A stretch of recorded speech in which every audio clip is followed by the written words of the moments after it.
आणि प्रभू श्रीराम एकपत्नी एकवचनी एकबाणी होते। सर, काल आपण प्रभू श्रीरामाच्या मंदिरामध्ये दर्शनाला गेलात, सगळे रिच्युअल्स पार पाडलेत आणि आपण अत्यंत सन्मानाने महिला म्हणून आमच्या वहिनींचे अधिकार कुठेही डावलले नाही। आमच्या वहिनींना ते सगळे अधिकार आपण दिले।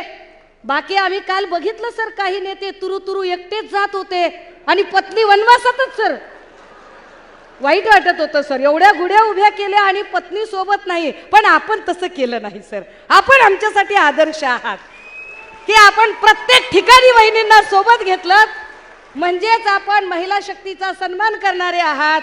आणि या दृष्टिकोनातून आम्हा सगळ्या महिलांच्यासाठी आपण खऱ्या अर्थाने आदर्श प्रभू श्रीरामाचे सच्चे अनुयायी आहात।